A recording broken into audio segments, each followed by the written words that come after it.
Bonjour à tous et merci de nous retrouver pour l'intégrale de la revue de presse. On ne change pas une équipe qui gagne, comme on le dit. Nous sommes encore aujourd'hui avec Ly Aimé, rédacteur en chef de Radio Yopougon, et c'est avec lui que nous allons faire le tour de l'actualité. Bonjour Ly Aimé.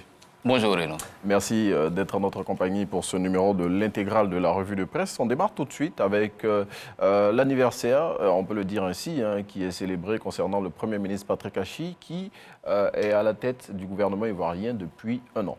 Oui, c'est le 26 mars 2021 que Patrick Achi a été confirmé en tant que Premier ministre de Côte d'Ivoire. 3 semaines avant, il s'était vu confier ce poste, assurant donc l'intérim du feu le Premier ministre Ahmed Bakayoko, qui était hors du pays donc pour raison de santé. Maladie, oui. Voilà, et voilà donc un an que Patrick Achi coordonne l'activité du gouvernement ivoirien en charge donc de mettre en œuvre la politique du chef de l'État ivoirien Alassane Ouattara, Côte d'Ivoire 2030, oui. Ce programme qui consiste à l'amélioration des conditions de vie des Ivoiriens, mais surtout à la transformation structurelle de l'économie de la Côte d'Ivoire. C'est un chantier important qui a été confié, mais surtout un homme d'expérience. Oui. Patrick Achi totalise près de 20 ans en tant que ministre en charge des infrastructures, un département ministériel assez important.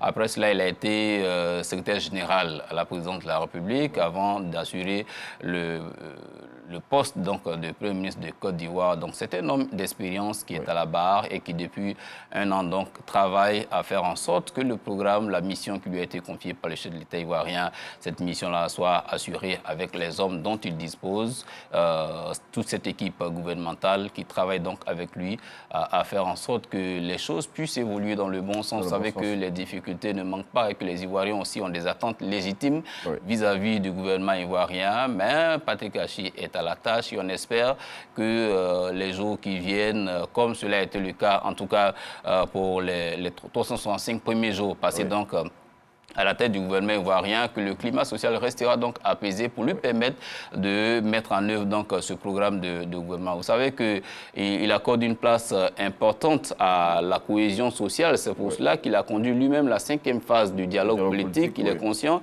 que cette transformation structurelle de l'économie là ne peut se faire sans un climat social apaisé. C'est pour cela qu'il a accordé donc cette place de choix-là au dialogue politique qui, selon certaines sources, a connu quand même un succès. En tout cas, tous les partis politiques, contrairement au dialogue politique précédent, ont accepté de signer le communiqué final de ce dialogue politique-là et il augure en tout cas de bonnes choses. On souhaite en tout cas plein succès au Premier ministre Patrick Achi dans l'exercice de ses fonctions et on lui souhaite, pourquoi pas, de célébrer plusieurs autres anniversaires à la tête du gouvernement ivoirien. En tout cas, une année pendant laquelle, vous l'avez dit, il a mené avec brio la plupart des dossiers qui étaient sur sa table. Eh bien, Ly Aimé, on va parler d'un événement pas très heureux. Il s'agit de l'écroulement d'un autre immeuble, on dira une fois encore, voilà, d'un autre immeuble. Et cette fois-ci, c'est dans la commune d'Abobo que ça s'est passé et c'était le samedi dernier. Après Treichville, Cocody, Abobo vit ce même drame. On se souvient que lorsque la situation était survenue donc, à Treichville et à Cocody, des mesures avaient été prises, notamment la suspension des chefs des services administratifs de ces deux communes. Je veux dire, on se rend compte que voilà, on se rend compte que la solution n'est pas à ce niveau. Le problème est plus profond que ça. Ce n'est pas des questions de poste ou de tête d'individus qui ne sont pas peut-être à leur place. Le problème il est un peu plus profond que ça et il doit être traité en profondeur. Des immeubles qui s'écroulent, c'est des pertes en vies humaines, c'est des dégâts matériels. Il faut que la question soit traitée en profondeur. On trouve que c'est quand même inadmissible que dans un pays avec autant d'institutions, avec autant d'intelligence, ce genre de situation devienne aussi récurrente. Et c'est vraiment étonnant. Et c'est vraiment étonnant comme une sorte d'épidémie qui touche toutes les communes pratiquement on s'en inquiète, mais on regarde aussi du côté de l'exécutif. On attend que des solutions durables soient trouvées parce que d'honnêtes citoyens sortent le matin, ils vont chercher donc leur pain quotidien. J'ai l'habitude de dire que lorsqu'on ne se sent pas en sécurité dehors, on court vers la maison, mais quand la maison doit être source d'angoisse et de drame, c'est une tragédie. Il faut trouver des solutions durables. Vraiment trouver des solutions et selon l'Inter qui parle de cet écroulement d'immeubles, le chef des travaux, celui qui conduisait ces travaux, eh bien, n'a pas respecté les normes en vigueur pour ce type de bâtiment qui était en train d'être construit et qui s'est écroulé sur un domicile qui était à côté. Hein, le bâtiment qui s'est écroulé, on le voit ici sur l'image, c'est un bâtiment qui est en construction et il s'est écroulé sur une maison voisine. Et c'est dans cette maison-là qu'il y a eu les 4 victimes, dont un enfant. Un enfant, c'est vraiment regrettable. Et c'est vraiment regrettable. Et on attend encore, comme tu l'as dit, on regarde vers les autorités compétentes pour que enfin solution soit trouvée à ce type de situation. La dernière fois, après l'écroulement de l'immeuble d'Angré, l'Union des villes et communes de Côte d'Ivoire avait, avec le Premier ministre, amorcé des pistes de solutions pour pouvoir prévenir ce genre d'incident. Et il avait été question d'associer les premiers magistrats des communes de Côte d'Ivoire à la gestion de ce genre d'incidents. Donc, ils devaient être plus regardants dans leurs communes respectives sur ce type de chantier. On attend en tout cas que des suites intéressantes soient données pour que plus jamais ce genre d'événement ne survienne en Côte d'Ivoire. Autre chose dont on va parler, l'IME, et là, il s'agit d'un cas qui est assez grave aussi. Là, on ne parle pas de mort humaine, mais bon, si on n'arrive pas à manger, c'est tout comme le prix du pain, plutôt le poids du pain pourrait connaître une réduction. Renaud, vous essayez de jouer avec des mots. Le prix, le poids, ça reste une augmentation. Bon. Si on réduit, si on conserve le même prix de 150 francs et qu'on réduit le poids de la baguette, on aura augmenté le prix du pain. Parce que là, finalement, on sera obligé de payer 2 baguettes. Voilà. Donc, ça reste tout de même une augmentation. On s'en inquiète. Le pain, c'est un produit de grande consommation. Il y a plusieurs semaines en arrière, donc, les professionnels du pain avaient interpellé le ministère du Commerce sur la question. Vous savez que depuis plusieurs décennies, le pain, il est à 150 francs, en 150 francs en Côte d'Ivoire, et alors que les intrants, les coûts des intrants ont augmenté. On est tous consommateurs, mais on veut comprendre également la situation de ces professionnels du pain-là. Ils regardent du côté de l'État, ils n'ont pas voulu augmenter de façon tout azimut le pain. Eux-mêmes sollicitent le ministère, ils veulent aller à la table des négociations, à la table des discussions, ils veulent que le gouvernement essaie de faire en sorte que cela soit encadré, pour que les populations n'en souffrent pas trop. Aujourd'hui, on n'est pas vraiment loin de cette augmentation, tu l'as dit. Ils proposent soit une réduction du poids de la baguette, hein, tout en maintenant le même prix. En maintenant le même prix. Question de faire passer la pilule en douceur. Bon, mais elle passera quand même. Mais ça reste quand même... Il faut dire aussi que cette situation est liée, bon, en tout cas la plus récente, récemment, avec la crise en Ukraine, c'est devenu plus compliqué pour les opérateurs du secteur du pain. La crise a peut-être accentué les choses, mais le prix de la farine de blé avait déjà augmenté. On était passé déjà du simple... ce prix-là va augmenter encore avec la crise en Ukraine. Et la crise en Ukraine ne vient pas encore pour arranger les choses. Je pense que le gouvernement est conscient quand même que le pain, c'est un produit de grande consommation et que quelque chose doit être fait. Quelque chose doit être fait pour qu'une issue favorable soit trouvée. Réduire le poids de la baguette, ou encore augmenter directement le prix de la baguette, ça reste quand même une autre difficulté à apporter au panier de la ménagère ou encore à la bourse des consommateurs déjà en difficulté. Les porte-monnaies sont déjà en difficulté. Il faut que quelque chose soit fait dans ce sens-là.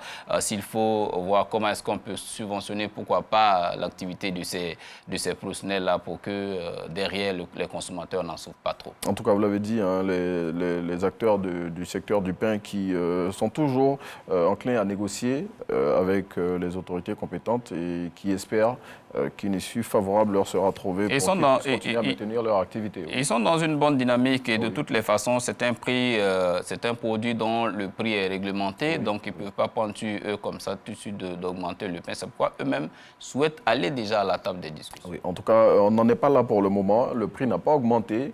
Il pourrait advenir que le poids de la baguette soit changé. Et surtout, contrairement à ce qui se dit déjà au sein des communautés, il faut le préciser, le coût de la baguette n'a pas augmenté. Le coût de la baguette n'a pas augmenté. Il est toujours de 150 francs CFA. C'est le prix de la baguette de pain en Côte d'Ivoire. Et pour le moment, rien n'a changé. C'est plutôt le poids, selon Abidjan.net, qui pourrait connaître une réduction.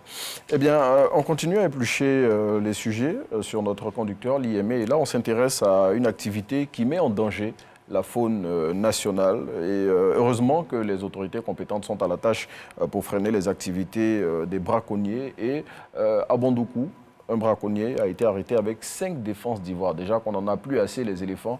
Bon, si on se met à les abattre... L'éléphant en Côte d'Ivoire, c'est un grand symbole. C'est une espèce protégée et l'abattage de l'éléphant est interdit par la loi.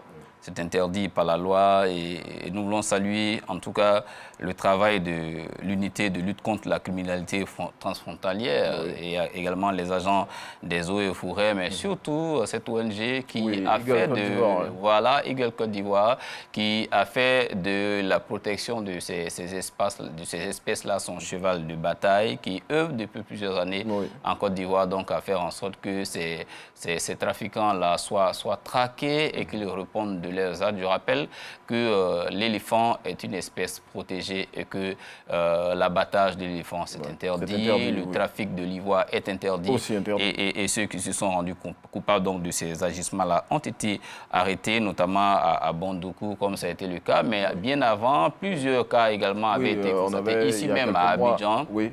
Dans un hôtel de la place. Hein. Justement. Et donc, ils répondent donc de leurs actes. 18 mois d'emprisonnement, 500 000 francs d'amende. C'est un signal fort qui est donné à tous ceux qui s'adonnent à ces activités et qui pensent qu'on ne les voit pas. Pour le moment, peut-être qu'on ne vous voit pas, mais lorsque vous serez pris, vous tomberez sous le coup de la loi. En tout cas, et ce braconnier-là, il est tombé sous le coup de la loi. Et on le voit ici à l'image, 5 défenses d'ivoire, c'est l'équivalent de 3 éléphants. Bon, je me dis qu'il a déjà peut-être pu refourguer une défense. Sinon, un éléphant, il en a 2. C'est ça. Il a 2 défenses. Donc, c'est malheureusement 3 éléphants qui ont été abattus. Chaque année, c'est 20 000 à 30 000 éléphants qui sont tués à travers le monde. Et c'est énorme, c'est une grosse perte pour la faune. Bien, en tout cas, si ces braconniers-là continuent d'agir, c'est parce qu'il y a une demande aussi au niveau des défenses d'ivoire. Et malheureusement, en Asie, selon les spécialistes, les défenses d'éléphants sont très demandées et c'est ce qui alimente ces trafics. Bien, mais on va refermer notre parcours de ce jour en sport et on va parler de la deuxième confrontation que les éléphants vont avoir ce soir après le match contre la France. C'est un match amical. Et cette fois-ci, c'est en Angleterre, au mythique stade de Wembley. Les éléphants vont affronter l'équipe nationale d'Angleterre. Bon, on espère que cette fois-ci, ça va mieux se passer. Bon, on espère en tout cas rectifier le tir face à l'équipe de la France. 2-1 donc en faveur des Bleus. On aurait pu éviter cette défaite-là. Bon. Je pense que les matchs amicaux sont faits donc pour rectifier le tir, essayer de travailler sur les automatismes. Baumel devra comprendre qu'une équipe, c'est tout un système. Pour aller à la victoire, c'est une tactique qu'on met en place.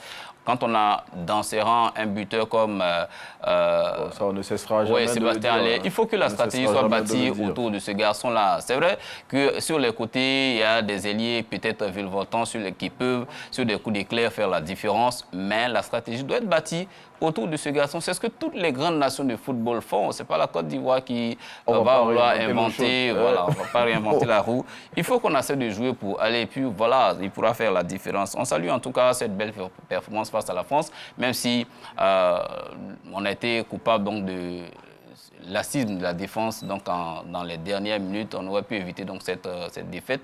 On espère que ce soir les garçons vont rebondir. C'est un match historique, une première dans l'histoire de la Côte d'Ivoire. Affronter donc l'Angleterre à Wembley, c'est une opportunité à saisir, une belle lucane pour tous. pour les joueurs, mais aussi pour le sélectionneur qui, à l'occasion donc de se faire valoir ce soir, il faut qu'il prenne ses responsabilités, qu'il parle à ses garçons, que dans les vestiaires, il soit le vrai patron des vestiaires. Et qu'il tienne dire qu'il n'est pas le vrai patron des vestiaires, du vestiaire. Il faut la question est posée. Le sélectionneur, qui on le rappelle, est en poste jusqu'au 31 mars. Hein. Voilà, donc il va conduire ce match amical. Et puis après, normalement, le président élu de la Fédération ivoirienne de football et son équipe devront statuer sur son cas. Mais en tout cas, pour ce soir, on souhaite bonne chance aux éléphants de Côte d'Ivoire et qu'ils ne nous refassent pas le coup de la dernière fois où, dans les dernières minutes du match, ils ont flanché. Oui, on ne va pas toujours dire qu'ils ont bien joué, mais ils ont bien joué. Bon, voilà. Quand on joue bien, les résultats doivent suivre. Voilà, on joue bien pour gagner, pour assurer les 3 points de la victoire. Je pense que l'effectif est de qualité. Les hommes sont là, il faut les mettre à leur place. Il faut pouvoir dire à quelqu'un qui ne rentre pas dans le système du coach que ta place se trouve sur le banc de touche, parce qu'une équipe, c'est un système. On vient, vous êtes des pions, vous êtes là, chacun joue sa partition pour que le système soit huilé, qu'on aille vers un objectif. Si vous ne rentrez pas dans ce cadre-là, le coach il prend ses responsabilités, vous met sur le banc et rentre quelqu'un qui est plus discipliné pour respecter donc les choix tactiques du coach. En tout cas, bonne chance aux éléphants de Côte d'Ivoire pour ce soir. Liémé, merci d'être venu partager avec nous, comme les mardis et jeudis, intégrale de la revue de presse. Merci à vous, mesdames et messieurs, de nous avoir suivis. On va se retrouver pour ma part dans quelques petites minutes avant la fin de cette émission pour Matin Express. On vous laisse en compagnie de Naomi pour la suite de Matin Bonheur.